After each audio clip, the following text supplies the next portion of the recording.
Hello everyone, welcome to the Redmen TV. Liverpool are closing in on their first signing of the summer. I'm Chris Pajak. This legend right next to me is Steve Hoare. And yes, we are about to sign a goalkeeper, Giorgi Mamardashvili from Valencia. And guess what? We're not even going to be able to use him, Steve. Classic Liverpool. Absolutely, yeah, all the big hitters, all the journos have announced that it's done deal pretty much now. He's going to be signed. I'm sure Liverpool will announce it in due course.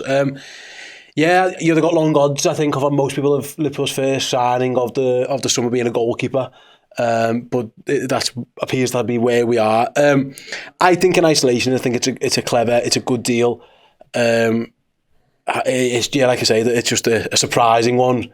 Although, to be fair, his name's been bandied around for a couple of weeks now, so maybe not so much. But yeah, it's interesting, isn't it, that you talk about like making an impact with your first signings and stuff like that. Well, Arne Slot and Richard Hughes' first signing is technically a lad who's not going to be here for another year or so.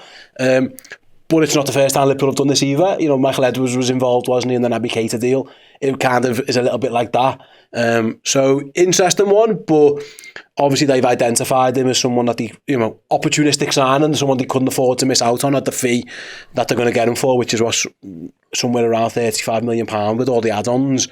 It's a clever piece of business, albeit, like I say, one that isn't going to impact Liverpool this season. It does feel a bit nuts in like isolation, but I think when you step back and view what we're trying to do, it's very, very clever. And when I say it feels a bit nuts, there has been such a clamour for signings that improve our squad today so that we can challenge for a league title this season. To then think that you're spunking £34 million on a player that you're not even going to be able to use, it kind of goes against everything that you kind of know. And yet, I can't help but think Liverpool don't want to break the transfer record on a goalkeeper when Alisson decides he doesn't want to play at Liverpool anymore or hangs up his gloves. So in that regard, it is a very, very clever piece of business, because you can't sit there and say, what are you doing, spending £34 million on a player that you can't even use, and also say, it's a terrible situation for us to be in, Steve, with Mo Salah and Trent Alexander-Arnold and Virgil van Dijk on the other hand, because you've got to plan for the future. And it looks like the smart fellas in the room are planning for the future again. Yeah, absolutely. Like I say, in isolation, I think it's fine. I think it's a good deal. Like it's a shame because it looks like it's starting to signal the beginning of the end of Alisson's Liverpool career. Because I don't think Mamardashvili's joining to be the backup. I might be wrong on that. You know, it might be that Alisson plays the rest of this season, maybe plays next season with Mamardashvili on the bench, taking maybe Keith Kelleher's spot, and then a couple of years down the line, he's the number one. I don't know what assurances he'll have been given, but you are right. We're bemoaning the fact that Liverpool didn't, have a Fabinho backup when he left. His legs fell off, and as it stands, 3 years on or whatever, or 2 years on, we're still searching for that. So it's like I say, I like it. I think it makes sense, like I say, to have it. It's just like I say, Alisson's only 31 years old. He's not like old, but maybe he's given the nod that he fancies a change. Or I saw James Pearce reporting earlier today. Kevin Keller's told them pretty much, I won't sign a new deal. His runs out in 26, so they're looking ahead at the departments. FSG did hire a goalkeeping specialist to sit above Liverpool's own team as well, in Hans Leinhart, I think his name was, who I know you spoke to Ian Graham about. So maybe he's played a part in this as well. I don't know. But I think the worst thing in the world would have been if Alisson does decide to leave in a year or two, says he wants to go, and Liverpool respect his wishes for everything he's done for the club, and you're left with no goalkeeper. Liverpool have now safeguarded themselves against that. And they've done it for a deal of £35 million, where Mamardashvili, a lot of the stats guys and stuff will say he's about to become, or will become, one of the best goalies in the world. Liverpool have to spend, what did they have to spend, 70 odd million to get the best goalie in the world last time. So from their point of view, it's business sense, because I reckon if Alisson does leave, and when he leaves, if they get his transfer fee for him, it'll probably be maybe more. They might make a profit on this one as well. So I think it's clever, like you say. It's just a little bit strange that the fact that we are going to have to wait a year to get it again. So like we did. Am I wrong here, Steve? Or is this not a better way to develop a goalkeeper? It's 100%. By him playing in La Liga against good sides week in, week out, than sitting on the bench at Liverpool not playing football. Yeah, it's interesting, wasn't it? Because we thought he was going to go on loan to Bournemouth, and that would have made sense as well. Actually, for me, I probably would have preferred that.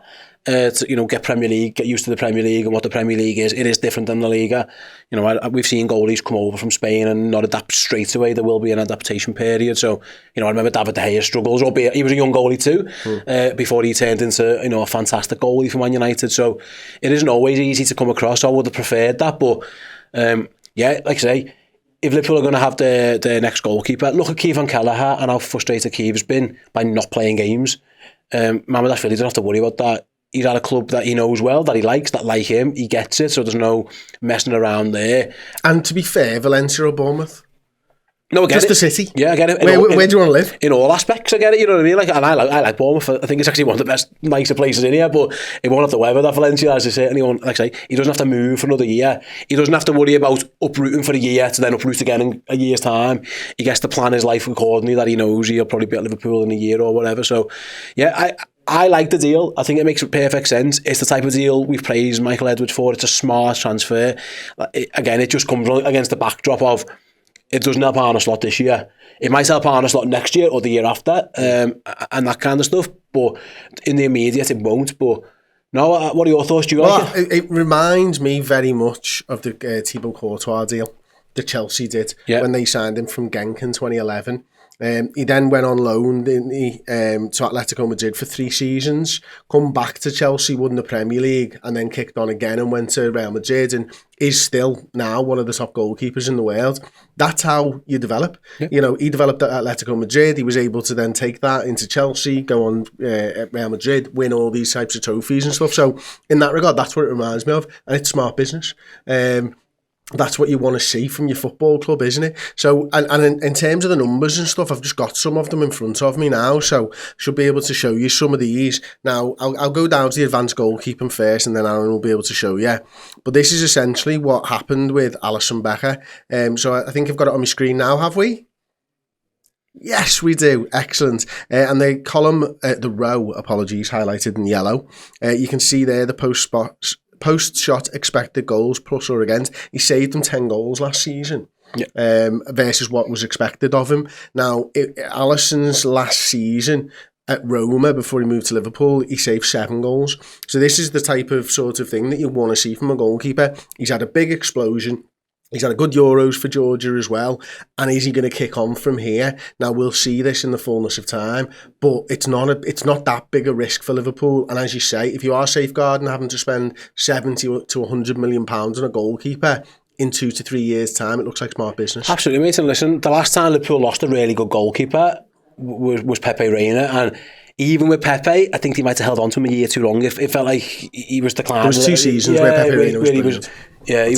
He was declining a bit, and then they struggled. They went and got Mignolet, didn't really work, and then we ended up with Loris Karius. There's a little Danny Ward little thing in there as well, and they were churning goalkeepers even before Pepe. How long was it before? Yeah, you had your Brad Friedels. They were fine. It was never ideal. No. So Liverpool have found it tough with goalkeepers. A lot of teams find it tough with goalies. So if they can safeguard themselves by losing, the best goalkeeper in the world, and getting potentially another one who's on that trajectory, it's brilliant. And I think when you look at it, when you think about the stats people and all that in the football club, you could look at a 10-point swing on a goalkeeper. Yeah. Because a bad goalkeeper can cost you 5 goals a season, and a good goalkeeper can save you 5 goals a season, or even more. 8 to 10. That in terms of goals can equate to 10 points. Yeah. That could be a league.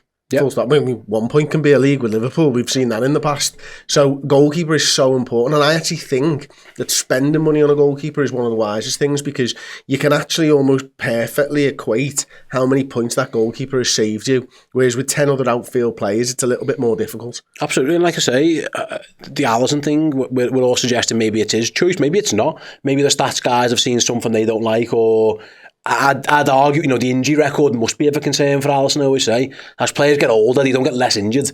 You know what I mean? And Alisson's had a couple of muscle injuries now. He missed a lot of time last year with a hamstring. He's had issues in the past, the calf and things like that. So maybe that's something they've identified as well. So again, in isolation, I think it's a really smart piece of business. Whether he arrives next year, the year after, how long when eventually it does, Liverpool have got themselves, in theory, the replacement for Alisson now. It's what we always want them to do.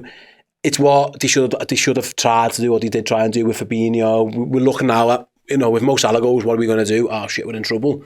That should never be the case. You go, actually, if he goes, we've got him, and then we'll buy his backfield. That's how good football teams tend to work. So there you go. Liverpool, well done for getting this deal over the line. Now you've found the checkbook. Go and buy some players that we can use this season, please. I've been Chris Pajak. That's been Steve Hort, and we'll see you on the next one. Ta-ra.